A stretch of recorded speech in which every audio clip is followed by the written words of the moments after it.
A alquimia da dor. Os 4 grandes rios. Na situação concreta do dia a dia, a tradição budista distingue 4 sofrimentos inevitáveis em que todos nos afogamos. Embora os conheçamos muito bem, geralmente não queremos falar neles e preferimos pensar que a vida é como os filmes de Hollywood, algo que acaba sempre bem. Refletir sobre estes sofrimentos é pousar os pés na terra. Por isso, são apresentados como uma reflexão sobre os defeitos inerentes à condição humana. O primeiro sofrimento inevitável é o nascimento, raramente encarado como uma fonte de sofrimento, exceto pela mãe durante o parto. O nascimento é visto como uma ocasião de regozijo e de celebração. No entanto, quem já assistiu a um parto terá porventura reparado que a exultação sentida quando a criança sai finalmente tem uma forte componente de alívio. Não podemos deixar de sentir que se esteve às portas da morte. É muito fácil perder a vida ou dá-la, ou perdê-la antes mesmo de a começar. Contudo, se o sofrimento da mãe é muito visível, o do bebê passa mais despercebido. No entanto, basta um pouco de reflexão e de sensibilidade para percebermos que o nascimento é um dos piores momentos da nossa vida. Empurrados para fora do ambiente que conhecemos, vemo-nos presos num túnel muito estreito e obrigados a sair por uma abertura onde mal passa a cabeça. Lá fora, espera-nos um mundo hostil, onde todas as percepções são exacerbadas. Se nos lembrássemos de que vivemos nesse momento, de certo, acolheríamos os nossos filhos com luzes mais fracas, num ambiente mais suave e maior doçura. O segundo grande sofrimento é a velhice.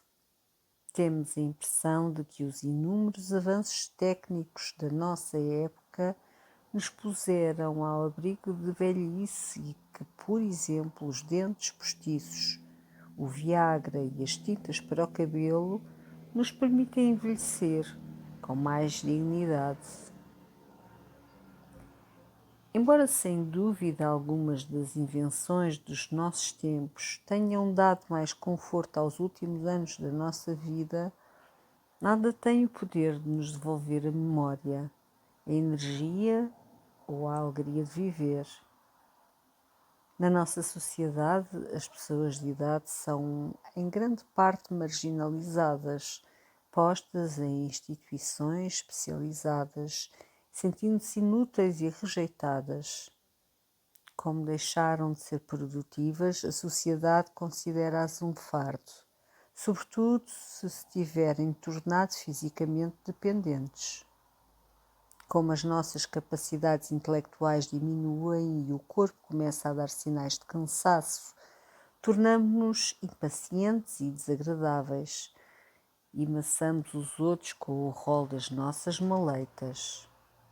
Os filhos, sobrinhos ou herdeiros começam imediatamente a contabilizar o que lhes vamos deixar e, se não nos acautelarmos, pilham-nos a nossa conta bancária na primeira oportunidade. São capazes de gastar as economias que levamos anos a juntar de forma inconsequente, de nos pôr num lar para receber a indenização do senhorio ou de atirar para o lixo os nossos objetos pessoais sem qualquer consideração. As nossas mais gratas recordações são tratadas com miseração e desprezo, e muitas vezes aqueles que acarinhamos em momentos difíceis só se lembraram de nós para nos extorquir algo que cobiçam. Para além das deficiências e das dores físicas, Temos a tristeza de constatar que as nossas capacidades intelectuais diminuem, que o nosso universo se reduz dia após dia e que as pessoas deixam de procurar a nossa companhia. Se demos muita importância à aparência física, vivemos numa perpétua frustração por vermos que a beleza nos abandonou e temos uma grande relutância em nos olharmos ao espelho. Com a desagregação da família tradicional nas sociedades modernas raras, são as pessoas de idade que vivem com os filhos. Estamos longe da atitude ancestral em que os anciãos eram respeitados pela sua experiência de vida e consultados quando era preciso tomar decisões importantes no seio da família ou da tribo. Deste modo, para além de todos os males intemporais da velhice, temos ainda de lhes acrescentar atualmente uma solidão e um sentimento de abandono insustentáveis. A lista é longa e terrível. Os males da velhice são muitos e a maioria de nós encontra-se muito mal preparada para os enfrentar. O terceiro sofrimento inevitável é a doença, que pode fazer-nos sentir velhos antes de tempo. Para além das dores e do desconforto que a doença provoca, torna-nos dependentes dos outros e da sua boa vontade. Limita as nossas capacidades e retira-nos todo e qualquer prazer. Quer sejam ligeiras, agudas, crónicas ou mortais, as doenças nunca são bem-vindas e causam sempre mal-estar e sofrimento. Por isso, consideramos a saúde como um dos principais fatores de bem-estar. O quarto grande sofrimento é a morte. Sendo a única certeza que nos é dada, a maioria de nós prefere não pensar nela e está muito mal preparada para esse encontro inevitável. Com o horror que temos às mudanças súbitas e inesperadas, será que nunca pensamos que podemos morrer de súbito? Não me parece que as pessoas que morreram nas torres do World Trade Center tivessem a mínima ideia do que lhes ia acontecer quando acordaram nessa manhã. Quantos não morrem deixando uma frase ou uma refeição inacabada? Pode muito bem acontecer que minutos antes de morrer essa possibilidade não nos tenha sequer passado pela cabeça. Deixar de uma só vez tudo o que nos é familiar, entes queridos, bens, estatuto social, trabalho, responsabilidades, etc. Assustaria qualquer um em circunstâncias normais, mas abandonar tudo isso no limiar de um mistério, de algo que não sabemos, onde pode conduzir-nos, é muito mais assustador. Quem não acredita na vida depois da morte tem medo da dissolução final, sente angústia perante a perspectiva de desaparecer num vazio sem origem nem fim. Mas quem acredita que há algo para além da vida, receia o sofrimento que talvez o espere nessa nova forma de existência. Independentemente das especulações sobre o que vem ou não vem depois da morte, o sofrimento de deixar esta vida e as pessoas que amamos é por si só bastante terrível. A ele se junta frequentemente a consciência dos atos e atitudes de que nos envergonhamos e que nos parecem então vistos com o desprendimento que nos inspira esse momento derradeiro. Injustificados, absurdos e tanto mais adjetos. Morrer é um bico de obra. Males do mundo moderno. As características específicas do estilo de vida ocidental, nos países ditos economicamente desenvolvidos, acarretam tipos particulares de sofrimento, sobretudo de natureza psicológica. Nas sociedades em que sobreviver deixou de ser a principal preocupação, em que os seres humanos vivem concentrados nas cidades, longe da natureza, dos animais e uns dos outros, geraram-se outros tipos de sofrimento muito mais complexos e perversos do que a fome, a doença ou as dificuldades materiais. A concentração populacional numa cidade, por exemplo, dá à ausência de meios materiais uma conotação de sordidez e degradação que não se encontra nas pessoas igualmente desprovidas, mas que vivem no meio da natureza. Contudo, embora não pareça, uma das coisas que mais mal-estar provoca é a ausência de sentido de existência. Debaixo de fogo, no meio de uma epidemia ou a morrer de fome, as nossas prioridades são bem claras, mas quando temos a barriga cheia, usufruímos de uma certa segurança e temos tempo e disponibilidade para pensar. Queremos saber qual é o sentido da vida. A mera sobrevivência parece-nos um objetivo insuficiente e gostaríamos de acreditar que existe um sentido global para tudo isto. A noção do absurdo, da existência, pode tomar tais proporções que nos leva à depressão e ao suicídio.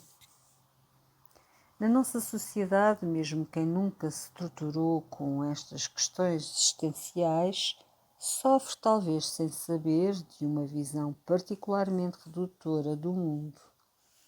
A perspectiva estritamente materialista diminuiu consideravelmente os nossos horizontes. Centrados apenas em nós próprios e no nosso prazer a curto prazo, que tipo de valores nos restam?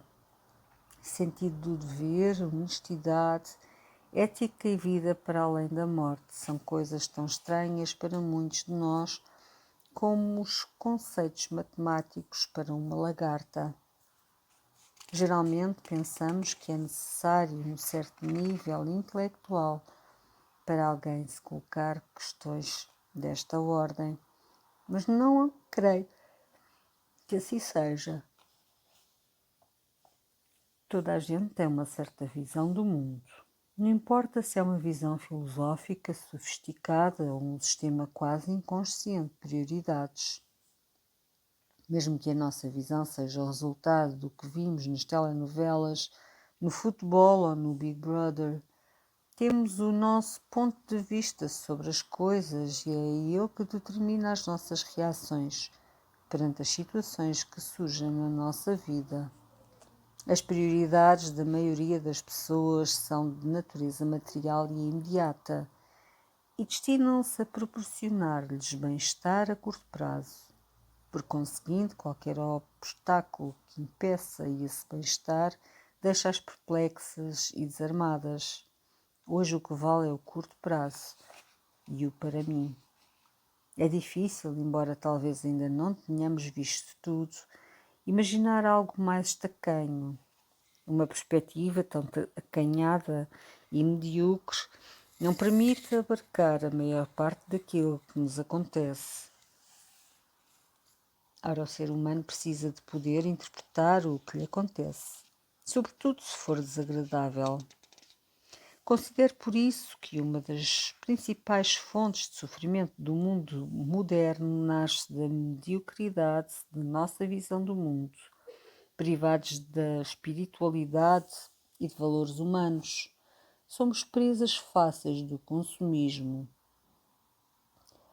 catequizados pela publicidade, doutrinados pelos meios de comunicação social, com uma cultura de fake divers e heróis do mundo VIP, a obtenção de bens materiais sob todas as formas possíveis e imagináveis e o prazer superficial a curto prazo tornaram-se os principais valores e prioridades das nossas vidas. Assim sendo, que nobreza podemos nós ter face às terríveis e inevitáveis provocações da vida? Viver num mundo destes implica sofrimento por si só. Solidão. Apesar do desenvolvimento dos meios de comunicação, o estilo de vida moderno leva-nos a viver muito isolados uns dos outros. Teoricamente, estamos mais próximos do nosso vizinho do lado do que quando vivíamos disseminados por grandes espaços, mas na prática podemos passar anos a viver no mesmo prédio sem nunca lhe dizermos bom dia. Nos transportes públicos, nas filas, nos passeios, nas salas de espera, miramos-nos de soslaio, com desconfiança, ou simplesmente ignoramos-nos uns aos outros. A indiferença e a hostilidade passiva vão se tornando progressivamente a forma dominante de relacionamento com os desconhecidos. Mesmo em relação aos amigos e conhecidos, apesar de estarmos constantemente pendurados no telemóvel, isso não significa que cultivemos muitas e boas amizades. À medida que a nossa forma de pensar se torna cada vez mais individualista e estreita, a possibilidade de estabelecermos relações calorosas com os outros também vai esmorecendo. Hoje em dia, os amigos são desconhecidos com quem saímos. Bebemos copos e procuramos divertir-nos, mas por quem não estamos dispostos a mexer uma palha. Na primeira oportunidade, aliás, não hesitamos em roubar-lhes o lugar ou a mulher e em virar a casaca se a sua situação social se deteriorar. No seio das famílias, o panorama não é melhor. Os casais que não se divorciam ao fim de 3 ou 4 anos são raros. Os filhos que amam, respeitam e apreciam a companhia dos pais estão em vias de desaparecimento e a televisão substituiu a vida familiar. Há alguns anos as pessoas queixavam-se de que as famílias tinham deixado de conversar quando à noite se reuniam diante da televisão. Hoje já nem isso se consegue. Cada um tem um televisor para ver o seu programa favorito. Penso, todavia, que quando as pessoas se queixam de solidão, não estão só a falar de tudo isto. O sentimento de solidão que assola o homem moderno é muito mais profundo e existencial. Primeiro tem a ver com o facto de nas cidades estarmos separados da natureza e dos elementos. Em frente de uma lareira ou à beira-mar, sentimos-nos acompanhados pela energia viva do elemento fogo e do elemento água. No campo, o vento, a terra e o chilrear dos pássaros fazem-nos companhia. Nunca será o mesmo estar sozinho na praia ou num apartamento climatizado, onde o único ruído que nos chega é o ronronar do ar-condicionado, pontuado pelo clamor das buzinas. Quem passa horas a fio em escritórios, onde não chega a luz do dia nem um sopro do vento, está hermeticamente isolado do mundo natural e, por conseguinte, de uma parte importante de si próprio. No entanto, embora terrível, essa não é ainda a pior amputação que sofremos. O nosso estilo de vida, baseado numa visão tão redutora do mundo e de nós próprios que não admite nada, que não seja perceptível e imediato, nega a possibilidade de contacto com outras realidades e outras formas de ser. Como não conhecemos a natureza do nosso espírito e estamos longe dos métodos que permitem contactá-la, andamos por aí, boiando à superfície de nós próprios, sujeitos às tempestades aleatórias das nossas emoções. Não só não nos conhecemos, como temos medo de nos conhecer. Um minuto de silêncio e de inatividade causa-nos pânico. Assim parece-me que a pior solidão é a que nasce deste corte. No meio da agitação, da dispersão e do stress da vida cotidiana, nunca ter contato com o nosso ser mais profundo e privamos-nos da melhor companhia possível, a da serenidade, da plenitude e da ternura de que é feita essa dimensão de nós próprios. Não admira que nos sintamos tão sozinhos e infelizes e que só à força de antidepressivos e ansiolíticos consigamos enfrentar o mundo.